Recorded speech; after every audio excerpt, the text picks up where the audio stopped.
Good evening, everybody. So, welcome to Herren Project Live, episode 65. We have an incredible and inspirational guest tonight. I'm very excited to introduce you all to him. But before we get to that, I just want to do a few quick announcements. We're in the middle of our empowerment, or not even in the middle. We have like 4 days left of our empowerment appeal. And I am excited to announce that we are $65,000 away from our $250,000 goal. So to everybody that has supported our campaign in some way, whether you are sharing your time, your talent, your treasures, you are all being a power of one, and we really appreciate it.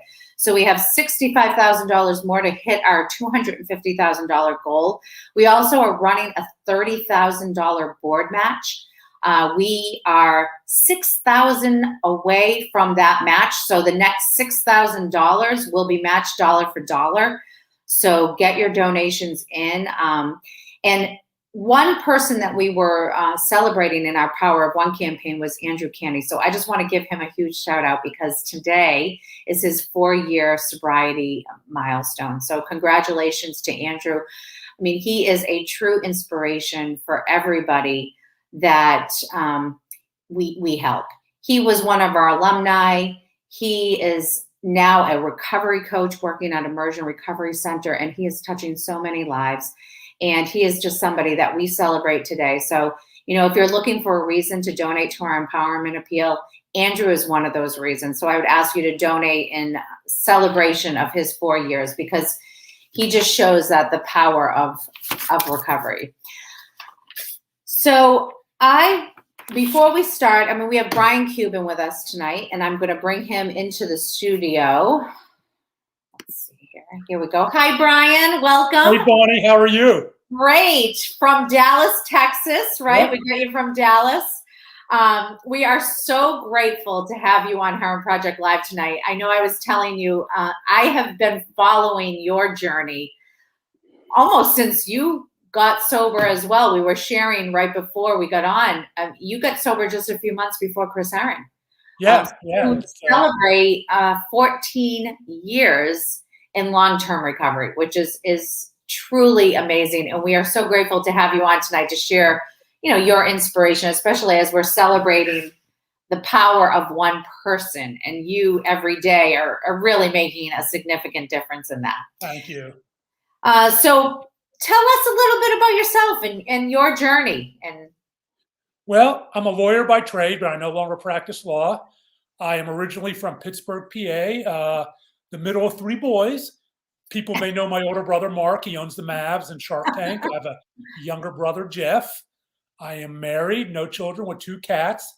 I am a person in long-term recovery from cocaine addiction, cocaine use disorder, alcohol use disorder, alcoholism. And I put that in air quotes because it's a label, not a diagnosis, right? Alcohol use disorder is the diagnosis. But also traditional bulimia and exercise bulimia. Yes, guys do get eating disorders. About 30% of all those with eating disorders are male. And so it's been an interesting journey. And Bonnie, we were talking about basketball stories. Yes. And I think Chris may appreciate this one. Because it kind of epitomizes my time, the quote unquote insanity of addiction. It was June 2006. The Dallas Mavs were going to the NBA championship for the very first time. We had some success, but going to the playoffs. But this was our first trip to the big show. And as you might guess, I was going to get some pretty good seats for those games. I bet. Yes. I also had the top opportunity to get 2 tickets for friends. I called up my brother. He said, sure, come on over, get the tickets. I got the tickets. Do you think I gave them to my friends, Bonnie? Nah. No. You're probably thinking I sold them on eBay for some astronomical amount, right? Yeah, Smart, that's what I was thinking. Thinking like a lawyer. I didn't do that either because that would be disrespectful to my brother, to the team. I took those 2 tickets and traded them to my cocaine dealer for $1,000 in cocaine, celebrating my 20th year as a practicing lawyer. Trading them on eBay was disrespectful, but trading them to my cocaine dealer was perfectly acceptable. How the mind works in addiction. My dealer shows up at my house. I was high class. He delivered. He hands me this giant Ziploc baggie of cocaine. I give him the 2 tickets. I go running upstairs to my home office. I dump it out on the desk, this giant cocaine kingdom, looking at it like I'm Scarface. I wanted to go rub my nose in it. And of course, I had to do some. That's why I bought it. And Bonnie, cocaine users, we're a funny bunch. Well, especially in pandemic times, they'll put the hand sanitizer on, wash up, but we'll stick a straw up our nose that's been used by God knows who and been God knows where, right? And snort. But cocaine has long stopped giving me the feeling of self-love and acceptance and confidence that I achieved when I did it for the first time in a bathroom the summer of 1987 and instantly became psychologically addicted and then physically dependent. And then came the paranoia. Do I hear the cops outside? Woo, woo, woo. I pull the cardboard out, right? And looking out there, there are no cops, but I'm all paranoid now. So I gather up the cocaine, put it back in the Ziploc baggie. I hide it in a closet, Bonnie. I drive to a Home Depot where I buy electrical faceplate outlets, a drill, and a saw. I drive back to my house and I go upstairs to the closets, to the drywall in the bedrooms with the drill and a saw, and I cut these fake electrical outlets in the drywall. And I take the cocaine and I put it in all these smaller Ziploc baggies, put it behind all these fake electrical outlets, drill it up, thinking I'm the smartest lawyer ever. Like the DEA, the cops, and the drug dogs have never thought of that before. Of course, I try to do some more, but just pain and shame. Cocaine had long stopped working for me. Now it was just chasing the high. But it was never an epiphany that I may have a problem. It was, maybe I need to change dealers. Maybe I need to change out the Grey Goose for the Jack Daniels and find that right mix. And then the paranoia again. This time the cops really are out there. Yes, they are. They weren't. So I go back to the electrical outlets. I take the cocaine out. I go to my bathroom and flush it down the toilet. Now it's $900 worth of cocaine. The next morning comes, and as so often happens when a perceived negative event gets in the rearview mirror surrounding addiction, I wake up. Did I flush all my cocaine down the toilet last night? I'm such an idiot. Who does that? There's another game tonight. Another call to my brother, 2 more tickets, another call to my dealer. He shows up at my house and he said, dude, you did all that last night? I didn't want to tell him I flushed it down the toilet like a moron. I said, yes, I did it all. Give me more. Okay, here you go. Back up to my home office, dump it out on the desk, rinse, wash, repeat, get all paranoid again, hide it behind the electrical outlets, take it back out an hour later, go to that same bathroom and drop to my knees like I had done so many times before, hoping or praying for someone or something to take away the pain of my addiction, and flushed it down the toilet again. They say when Dallas flushes, it ends up in Houston, downhill. So some people in Houston might have had a little hop in their step that night. The quote unquote insanity of addiction, doing the same thing over and over the same way and expecting a different result. But as you know, and we all know, it is not insane. It is a biological brain-based process that affects so many of us, our loved ones, our children, our friends, our colleagues, so many people suffering, so many people dying, 90,000 fatal overdoses from opioids last year. Fentanyl contaminated opioids constituted the vast majority of those overdoses. It is so distressing, and we are in a crisis. We are. I'm glad that you talked to, bring that up. I mean, the statistics for 2020 are just mind blowing. I mean, we all do so much work and we're trying to make so many strides, but you hear a statistic like 93,000 people, like loved ones, were lost last year. It's truly devastating. And for me, it wasn't just cocaine. At 18 years old, as a freshman at Penn State, I developed bulimia and then exercise bulimia, which is obsessive compulsive exercise for the primary purpose of offsetting calories. By the time I hit my early 20s at Penn State, I was a full-blown alcoholic, drinking alone in my apartment, going to class drunk, going to class hungover. The closest I ever came to an epiphany on recovery at Penn State was walking into a hamburger joint drunk again and drunk, of course, and coming across a rack of pamphlets that the 12-step groups put out. And as most of us know, the most well-known of alcohol-focused is AA, but there are others. There are other 12-step groups. And the 20 questions were geared towards college students. Do you black out? Do you miss class? If you're checking off all these things, call us, right? Come to a meeting. And I'm checking them all off, and I just crumple it up. Boom, 2 points right in the wastebasket. I'm a college student. We all drink. And then by the time I was 26, I had become addicted to cocaine. By the time I was 44, my first of 2 trips to a psychiatric hospital after a near suicide attempt, 3 failed marriages, all failing related to drugs and alcohol, jail, and then finally my recovery journey began in 2007. Destroyed my career as a lawyer. Yeah. And we were talking about that before. I find what's even more inspirational about your story is you found sobriety at 46 years old. Yes. You celebrate 14 years of sobriety at 60 years old. And there are so many people that when they get to that age, they think, well, why now, right? Why do it now? I mean, what was the epiphany for you that, and to show people that you can, it's never too late, I guess is the message, right? That's right. And in full disclosure, for the vast majority of my time in addiction, I didn't want sobriety. I didn't know what it was. All I hung out were people who were using blow and drinking, and I had distance from my family to a large extent. And so I didn't know what it meant to be able to look out a month or 2 months or 3 months or a year or 2 years and plan a future, because all I knew was the line in front of me, the drink in front of me. Just get through the moment, Bonnie. Just get through the day. Just survive. That's all I knew. And then came my, I don't like to use the term rock bottom because it assumes that the worst has to happen for us to recover, when the goal should be to get there at the highest possible point, right? We shouldn't have to think we have to, overdose or wipe out a family on an interstate before that happens. That should be at the highest, least damaging point. But mine was after a 2-day drug and alcohol-induced blackout where my now wife, she stood by me, came in.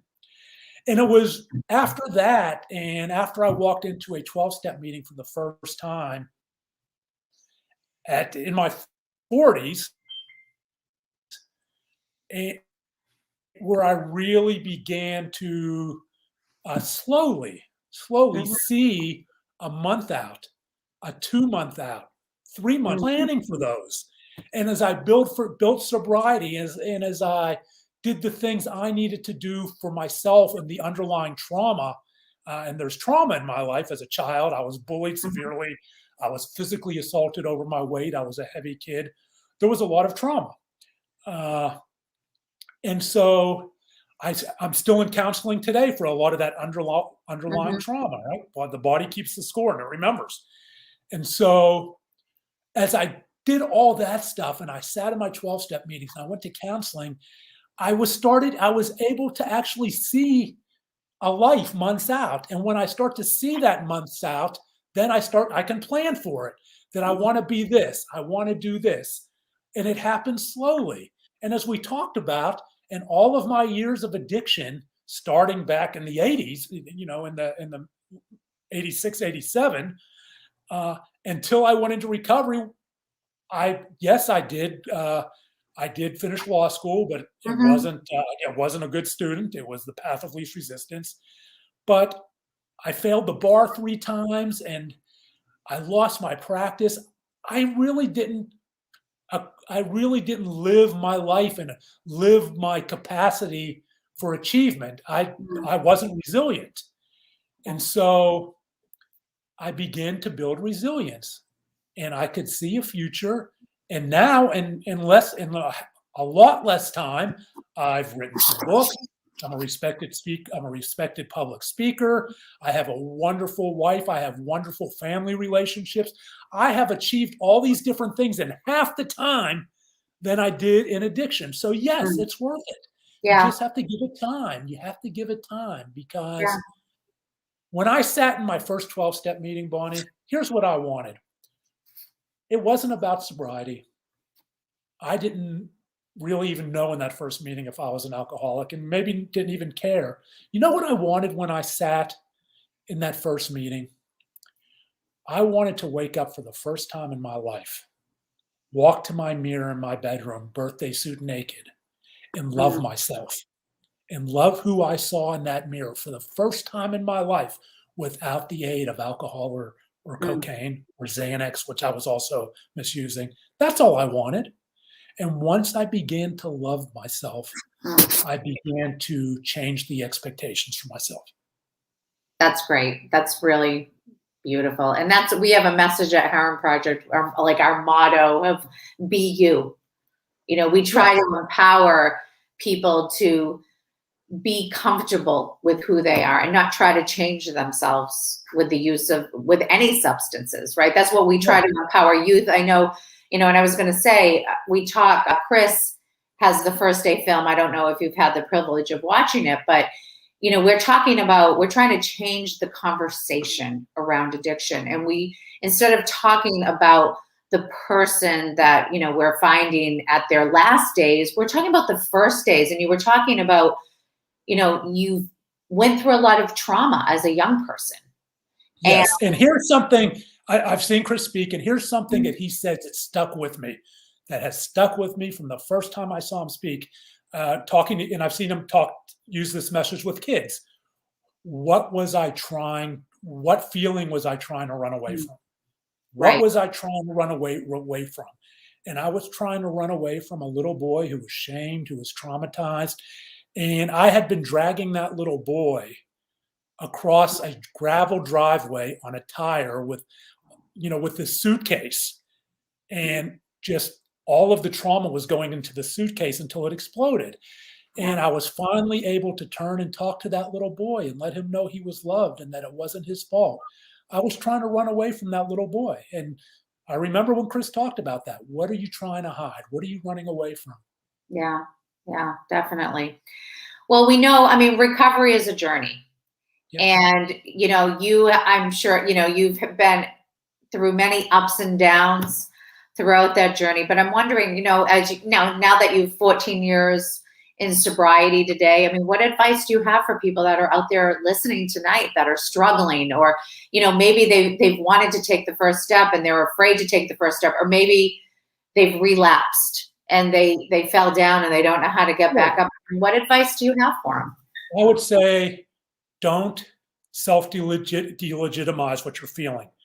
Shame is normal. I hate when people say don't feel shame, Mm, because shame is normal. It's what we do. You can't tell the body not to feel that. It's right. part of the human condition. Don't delegitimize what you're feeling. It's okay. And most importantly, and I'm not an expert, I can only speak to my story, right?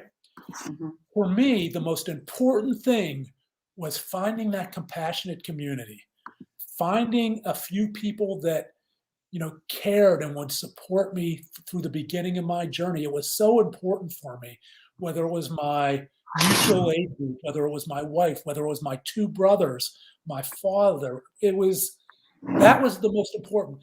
Who do you love and who loves you? Because you may be projecting and talking yourself out of reaching out to people who want to be there for you. And Mhm. that may not be everyone. We talked about privilege as well. A lot of people don't have those communities, but try to put together that community, because recovery is possible. It is not always a straight line. Mine certainly wasn't a straight line. Going through it, I woke up after so many hangovers where I said I'd never do it again, and managed to string together 2 weeks and then was right back at it. Find your compassionate community, rely on them, talk to them, because that is for me one of the most important parts of recovery. Yeah, that's something we celebrate here at Herren Project is our community. There's Yes. no doubt that, over the last 10 years, we've done a lot of amazing things to help people on the road to recovery. Who But will who will support you in that first step? Absolutely. And so when it lands, when that first step lands, you know it's not the Grand Canyon. Mhm. Who is Yeah. going to support you in that? Find that person. You may think they're not out there, but they are. They are. You may not too ashamed to reach out to the Herren Project or to Mhm. this group or that group, but they're there. You're just projection. We project, right? Yeah. We project our shame and we talk ourselves out of taking that first step. Well, and I think, as you go through the depths of, the deepest, darkest depths of addiction too, like you were talking before about, loving ourselves. I mean, we forget we don't love ourselves and we believe then that no one loves us. That's right. Um, you And know, how so- do we that's right. And how do we and it's a vicious circle. How do we justify uh, believing that no one loves us? By not loving ourselves, right? It's circular. yeah, it's It's a absolutely one of cycle, the as you things say. I saw in, when I was watching some of your videos earlier, something that stood out to me was you said never lose sight of the bonds in the room. The bonds of people. I mean, there's a community and the bonds that you make within the community that help to give you the strength to persevere That's and to right. build that resilience. That's right. And when we're looking into the people, well, for the people on the outside looking in who are, what do I do? What do I do? I think they're struggling. We all have the one gift, and it all starts with the one thing. We all have the one gift that has been given to us that we don't always utilize to our best. I don't always. The ability to empathize, the gift of empathy, to look at someone in the eye and say, "You seem to be struggling. How are you doing?" I call it the 2-ask rule. Before the conversation breaks, say, "Do you know that if you want to talk, I am here for you?" Mm. So within just a few seconds and 4 words, you have become a cog of wellness and recovery, right? They may say, "I'm fine." They may walk away. They may not know what to say, but it's cumulative. Maybe Mhm. it's 3 people down who also ask them twice. When they're finally ready and they say, "Yes, yes, I'm ready. Help me, please." Here's the kicker, though, to the 2-ask rule. If you ask the question, it can't be performance art. You have to be ready with resources. You have to be ready to be part of that person's compassionate community. Yeah, absolutely. Walk that road. Yeah. Help them find the road and help them walk the road. You can't make them walk the road, but you can be there if they want to walk it. Yeah, absolutely. And that's actually one of our philosophies at Herren. I mean, Herren Wellness, Herren Talks, Herren Wellness. We walk with people on their journey to recovery. We don't just give you some resource to go somewhere.